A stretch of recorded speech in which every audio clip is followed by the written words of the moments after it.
Terkait dugaan pelecehan seksual dari anak korban pembunuhan oleh ayah kandungnya hingga saat ini masih belum keluar hasil dari kepolisian.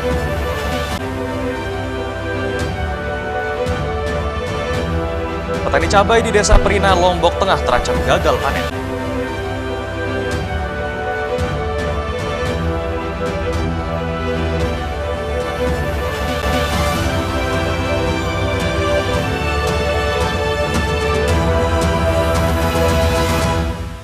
Apa kabar pemirsa? Kembali kami menjumpai Anda di iNews NTB. Beragam informasi penting dan menarik akan kami suguhkan untuk Anda. Selengkapnya bersama saya Hidayat Adias. Inilah iNews NTB selengkapnya.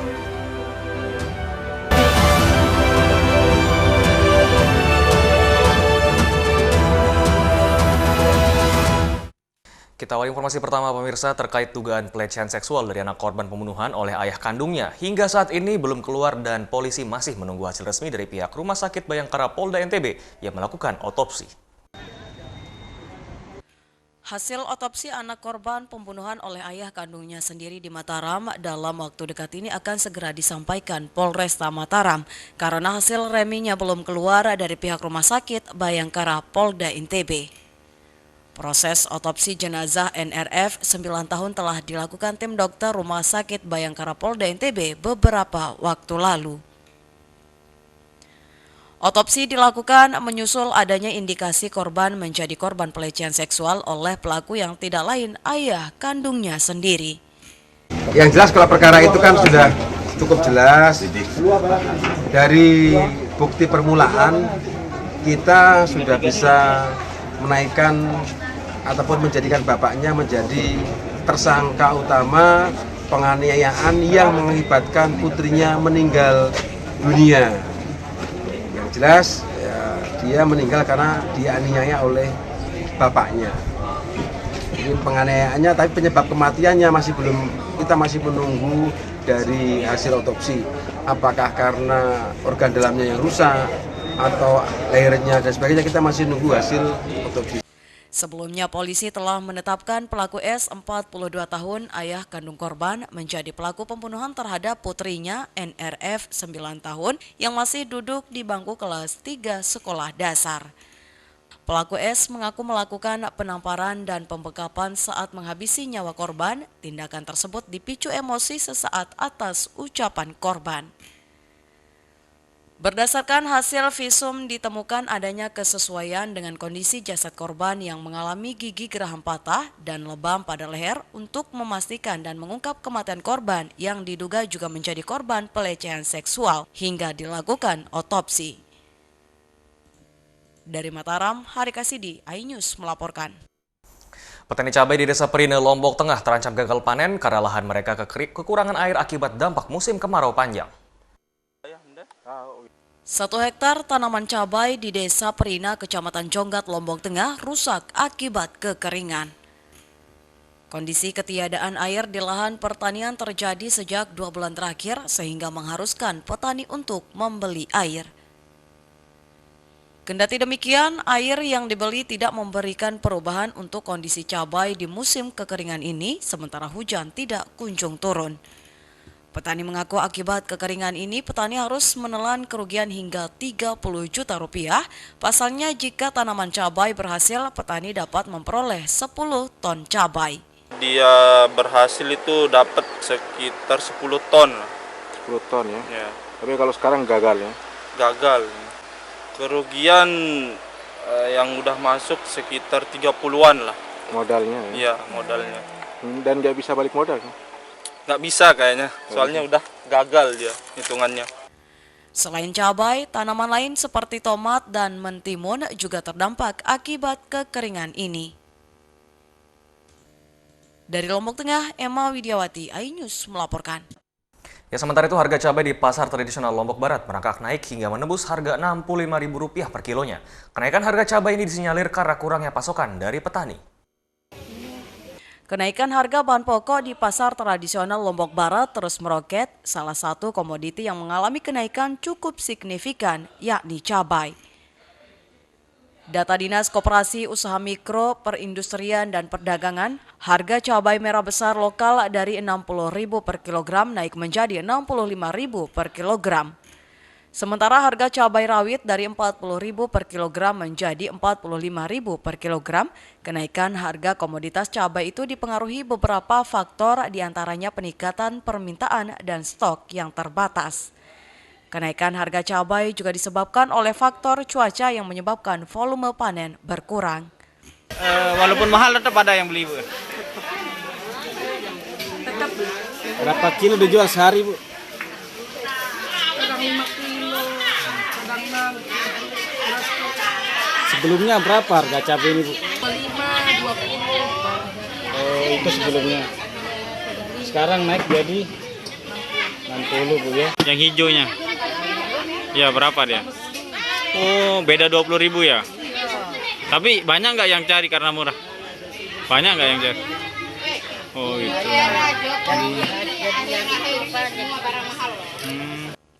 Meskipun terjadi kenaikan harga, pemerintah setempat berupaya untuk menjaga kelangsungan pasokan komoditas cabai, akan melakukan pemantauan harga secara rutin. Dari Lombok Barat, Muzakir, iNews melaporkan. Kami akan segera kembali, tetaplah bersama iNews NTB.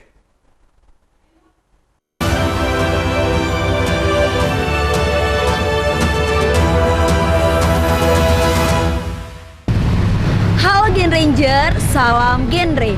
Perkenalkan, saya Siska Andini, Ketua Forum Genre Indonesia Kota Mataram. Generasi Berencana adalah salah satu program yang bertujuan untuk mengedukasi dan memberikan informasi kepada remaja Indonesia agar remaja mampu merencanakan kehidupannya dengan matang. Adapun program kerja yang sedang kami jalankan ini adalah implementasi modul tentang kita, ini genting, dan pembentukan duta genre kelurahan. Isu percepatan penurunan stunting mengharuskan Forum Generasi Berencana Kota Mataram memberikan dedikasi dan kontribusi terbaiknya. Sebagai generasi muda, tentunya kita melewati 5 transisi kehidupan. Yang pertama, kita menerapkan perilaku hidup bersih dan sehat. Yang kedua, kita merencanakan pendidikan. Yang ketiga, kita berkarir sesuai dengan passion yang kita miliki. Yang keempat, kita membina atau berencana untuk membuat satu keluarga. Dan yang kelima, kita berbakti kepada masyarakat di sekitar kita. Sebagai remaja, kita harus tahu triad genre. Kita harus zero toleransi terhadap seks pranikah. Selain berbahaya, akan berpengaruh ke masa depan kita. Yang kedua, pernikahan dini. Usia pernikahan itu penting karena harus sesuai dengan kesehatan reproduksi. Dan yang ketiga, penyalahgunaan nafsa. Jauhi nafsa, dekati Forum Genre Kota Mataram. Remaja yang keren adalah remaja yang punya rencana. Kalau semuanya sudah terencana, semuanya akan jauh lebih mudah. So, yuk mulai saat ini rencanakan masa depanmu dengan baik dan menjadi bagian dari Forum Genre Kota Mataram. Mari para remaja Kota Mataram, mulai dari sekarang buatlah rencana kehidupan kalian dan bergabung bersama Forum Genre Kota Mataram. Salam genre.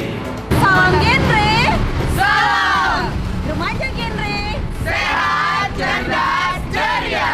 Genre Indonesia. Saatnya yang muda yang berencana. Demi siapa? Demi remaja Indonesia.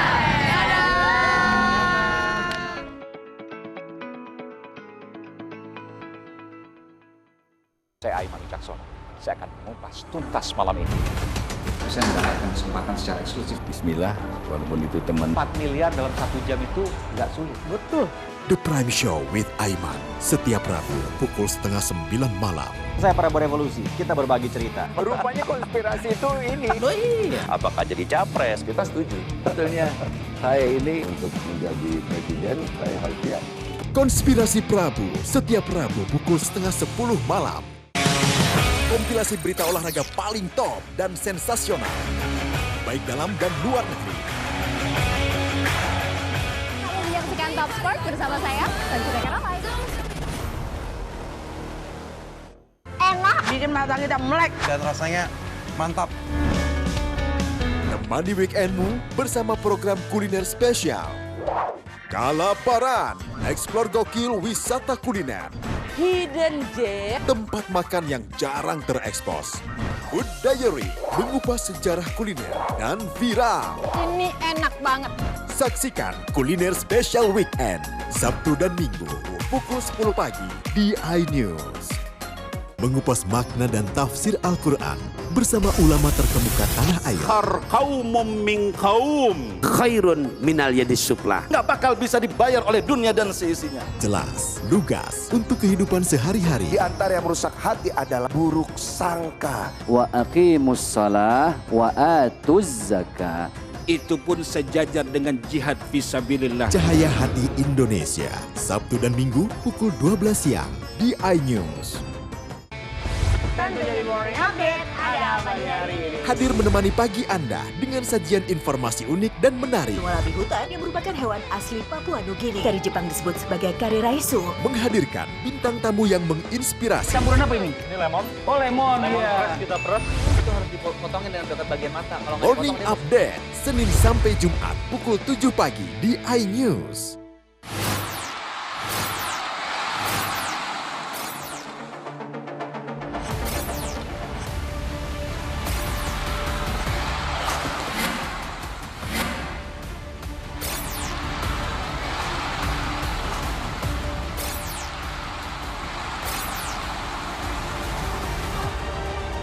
BWF European Tour 2023 live iNews, new home of badminton.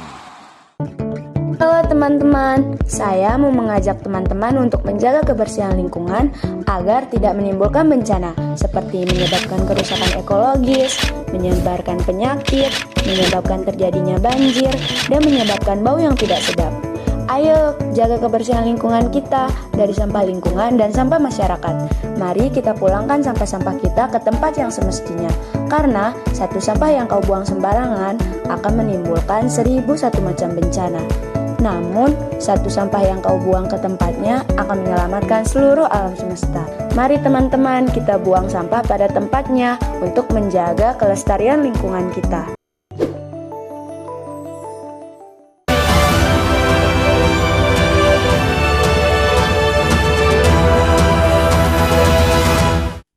Terima kasih Anda masih bersama kami pemirsa. Bupati Lombok Barat sayangkan statement salah satu pejabat pemerintah Provinsi NTB yang tendensius dan menuding Ponpes menjadi sarang radikalisme atau teroris di Lombok Barat.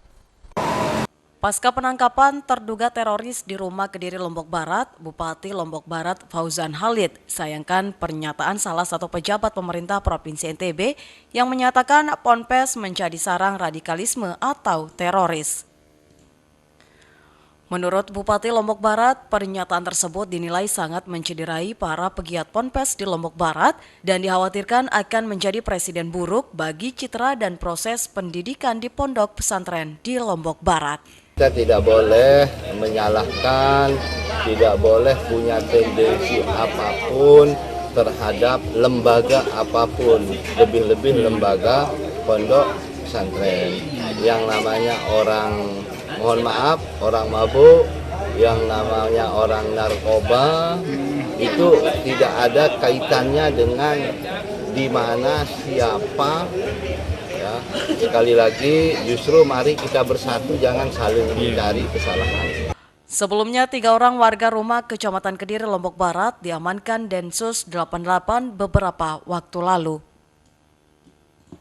Dari Lombok Barat, Muzakir, iNews melaporkan.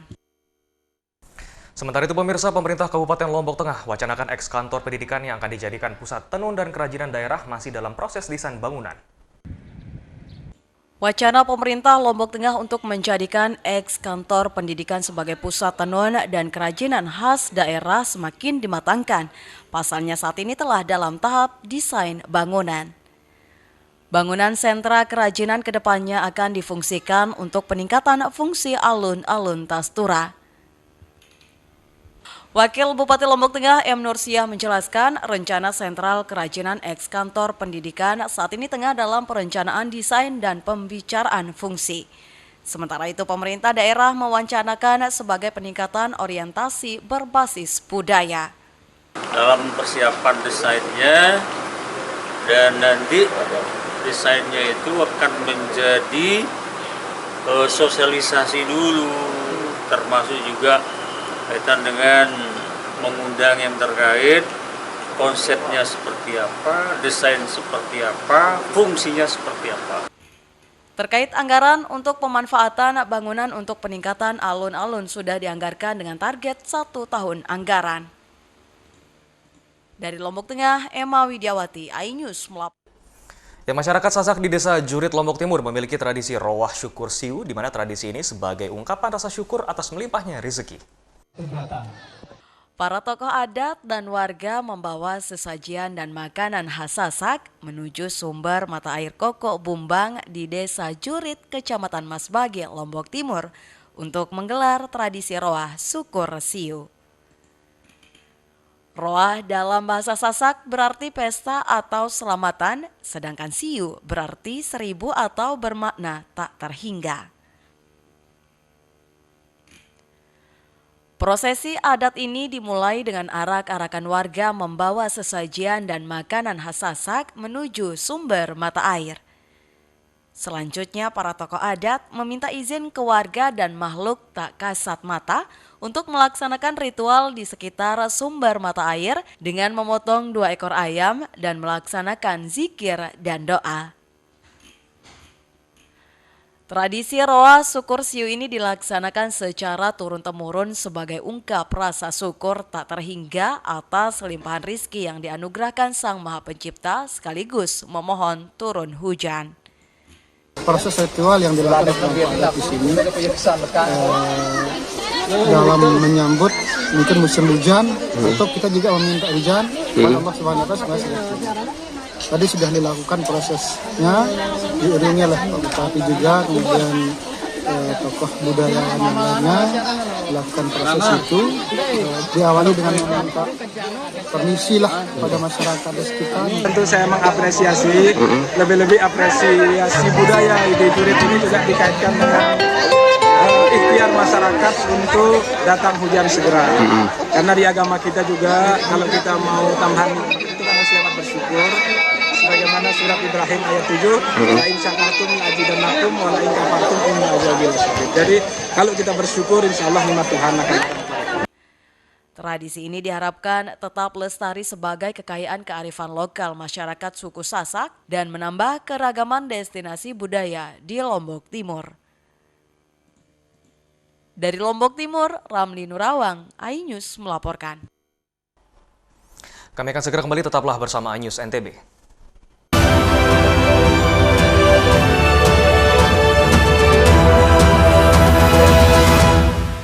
Enak, bikin mata kita melek. Dan rasanya mantap. Temani weekendmu bersama program kuliner spesial. Kalaparan, eksplor gokil wisata kuliner. Hidden Gem. Tempat makan yang jarang terekspos. Food Diary, mengupas sejarah kuliner dan viral. Ini enak banget.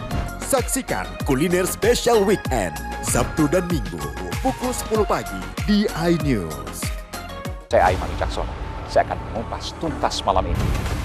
Saya mendapatkan kesempatan secara eksklusif. Bismillah, walaupun itu teman. 4 miliar dalam 1 jam itu nggak sulit. Betul.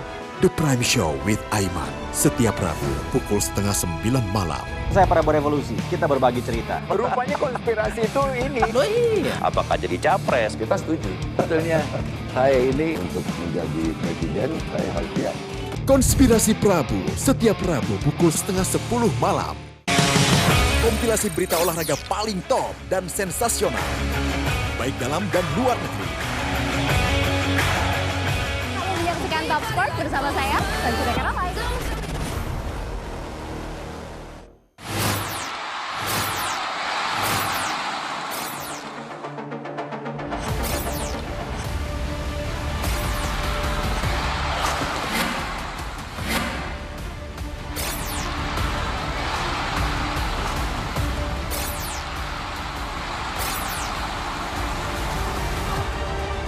BWF European Tour 2023 live iNews, new home of badminton.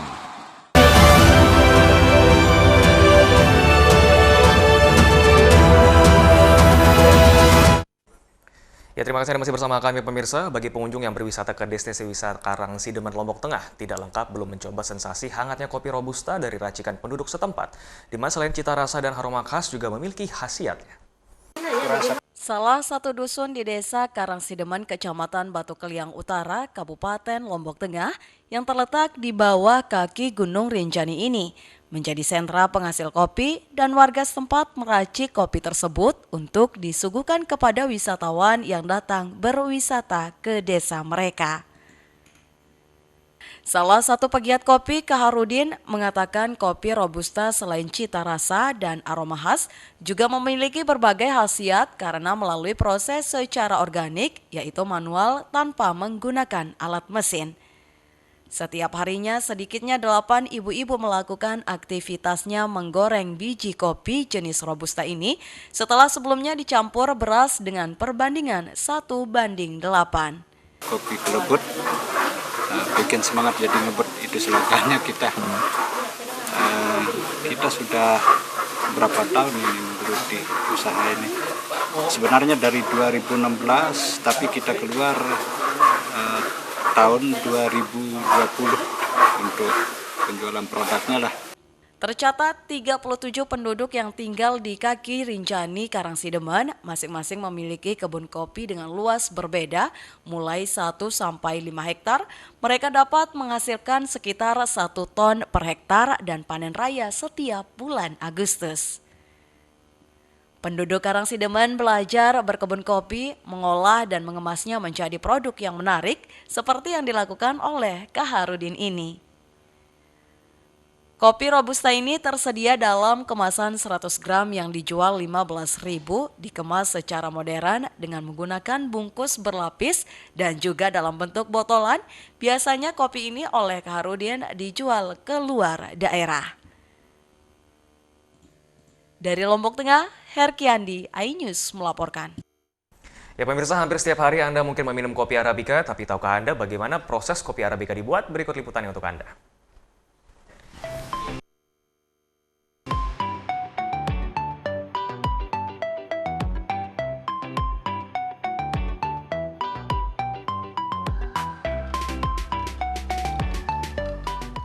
Di Desa Gololobos, kopi Arabica Manggarai tumbuh subur di kebun-kebun milik warga.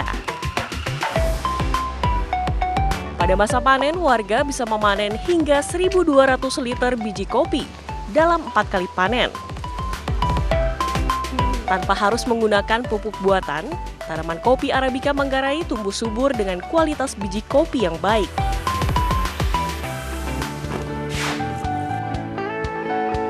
Yakobus Kas, salah seorang petani kopi Manggarai yang menerapkan perawatan khusus terhadap tanaman kopi miliknya. Pengaruhnya kalau pangkas, dia punya biji itu tetap besar dia. Mutu kopi itu bagus. Yakobus memiliki kebun kopi seluas 1 hektar di belakang pekarangan rumahnya. Di pekarangan rumah saya, itu kan ditanam campur dengan cengkeh. Jadikan cengkeh itu sebagai pohon pelindung. Sebagai tanaman pelindung, cengkeh berperan mengendalikan cahaya matahari menuju pohon kopi. Selain terpaan sinar matahari, proses pematangan kopi Manggarai dipengaruhi pula kondisi geografis yang kering di dataran tinggi dan pengaruh angin dingin Australia, sehingga pematangan buah menjadi sempurna. Proses pasca panen merupakan salah satu kunci cita rasa kopi Manggarai. Setelah dipetik, pada hari itu sorenya harus dikupas, digiling. Kemudian direndam 1 malam. Waktu pengupasan itu difermentasi dulu. Besok paginya dicuci, lemak-lemaknya itu dikeluarkan habis. Terus dijemur langsung 2 jam saja. 2 jam saja sudah antar ke perusahaan kopi Koperasi Lembunai. Penjemuran biji kopi Manggarai di tingkat petani sedikit berbeda dengan penjemuran kopi di tempat lain. petani kopi Manggarai hanya menjemur biji kopi selama 2 jam setelah proses fermentasi dan pencucian. Setelah itu, petani dapat membawa biji kopi langsung ke koperasi untuk diolah kembali. Koperasi Lembunai di Manggarai Timur didirikan pada 2008 dengan jumlah anggota mencapai 5.000 petani kopi.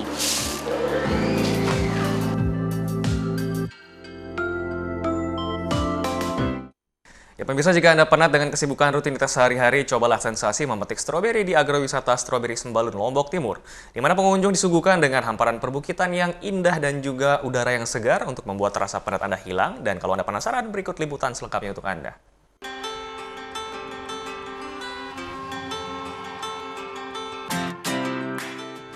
Menghilangkan penat rutinitas sehari-hari dengan menikmati liburan akhir pekan di agrowisata Stroberi Sembalun, Lombok Timur menjadi pilihan yang tepat untuk Anda.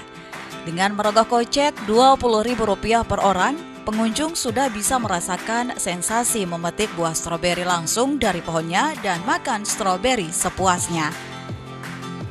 Deretan pohon stroberi dengan buahnya yang berwarna merah, rasanya pengunjung semakin dimanjakan.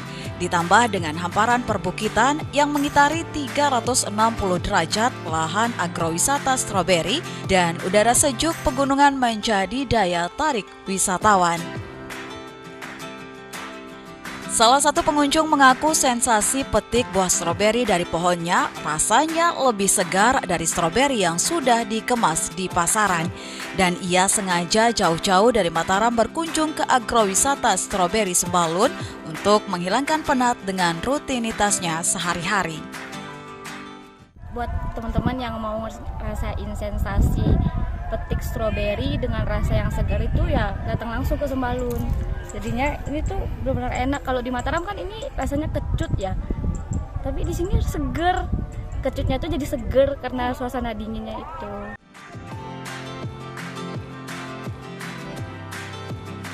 Luas lahan di areal agrowisata Stroberi Sembalun mencapai 8 hektar dan terdapat berbagai spot foto untuk pengunjung. Selain bisa langsung memakan buah stroberi dari pohonnya, pengunjung juga bisa menjadikan oleh-oleh untuk keluarga di rumah dengan cukup membayar Rp50.000 per kilonya. Nah, apabila dia pengunjung mau bawa pulang per kilonya Rp50.000. Bebas mau pengunjung ngambil 1/4 ataupun berapa kilo lah, bebas tergantung. Pengunjung dapat petik sendiri dan makan sepuasnya di dalam, dan mereka atau tamu-tamu itu dapat stroberi fresh dan sesuai yang diinginkan. Jika Anda berkunjung ke agrowisata Stroberi Sembalun, datanglah pada bulan Mei hingga Oktober, karena pada bulan-bulan tersebut musim panen stroberi tiba yang bersamaan dengan musim kemarau terjadi. Dari Lombok Timur, Tim Liputan iNews melaporkan. Serangkaian informasi sekaligus menutup perjumpaan kita di iNews NTB kali ini. Saya Hidayat Adiasi, mewakili kru bertugas pamit. Terima kasih dan sampai jumpa kembali.